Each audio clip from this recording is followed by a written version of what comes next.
Baik, terima kasih pemirsa, masih bersama dengan saya Wilda Izzatul Yazida, ditemani dengan Kak Mila.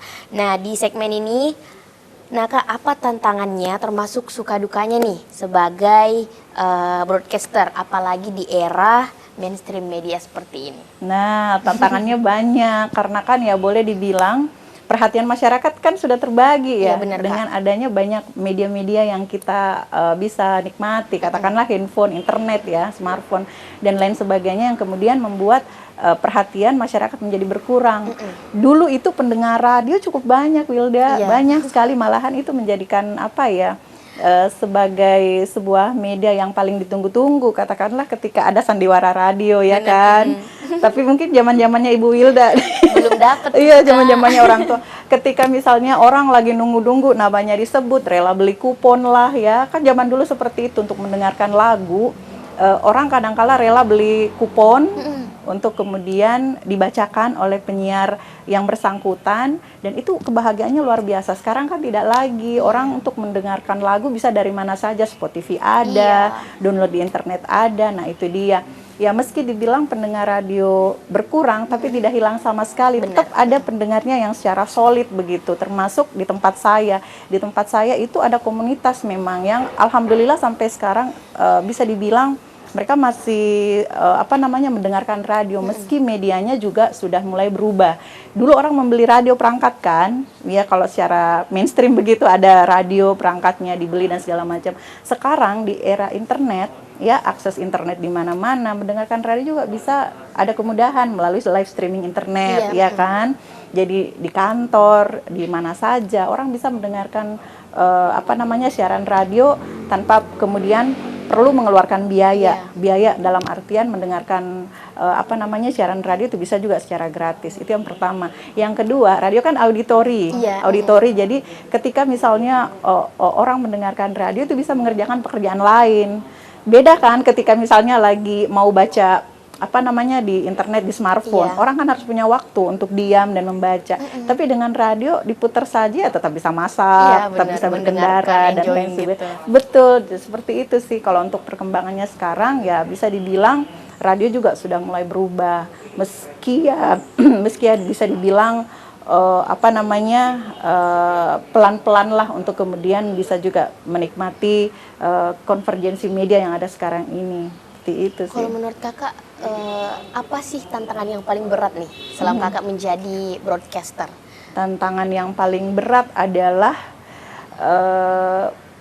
ketika misalnya ada satu kondisi, misalnya kondisi di keluarga anak sakit, tapi mau tidak mau kita punya jadwal untuk kemudian kita harus laksanakan. Nah itu kan sebenarnya dilema. Benar. Anak sakit nih, tapi kemudian kita juga harus menjawab. Iya, yang tantangannya juga adalah ketika misalnya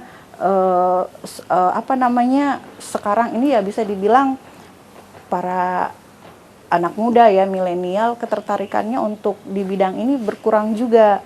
Ya kenapa? Karena ya bisa dibilang keinginan mereka tidak ke sini, tidak ke media audio ini, tapi untuk ke media lain. Kalau dibilang ke sayanya sendiri untuk kemudian mengarahkan anak-anak sekarang untuk kemudian memiliki SDM yang sama, itu juga sepertinya perlu menjadi berat dan punya tantangan begitu, Wilda. Iya kan? Nah Kak, saya lupa ini. Oh iya, Kak, apa sih yang terakhir ini, apa menurut kakak nih, menurut Kak Mila, gimana caranya untuk di era seperti ini radio, menurut kan kakak broadcaster nih, gimana caranya kakak tetap di dalam hal ke-broadcasternya gitu? Bisa diulang. Bisa diulang pertanyaannya. Maksudnya gini Kak, kan sekarang di era inilah di era mainstream media banyak banget nih seperti yang kakak tadi jelaskan. Menurut kakak apa hal yang perlu kakak pertahankan supaya pendengar kakak nih kan itu tetap bisa mendengarkan kakak gitu? Oh iya, jadi seperti ini di era sekarang ya bisa dibilang kita harus sekreatif mungkin menciptakan konten, menciptakan program supaya orang juga bisa senang, punya hal baru, tidak monoton untuk didengarkan. Itu yang pertama. Yang kedua, kebetulan tempat saya bekerja sekarang ini tuh lebih banyak melestarikan budaya-budaya lokal.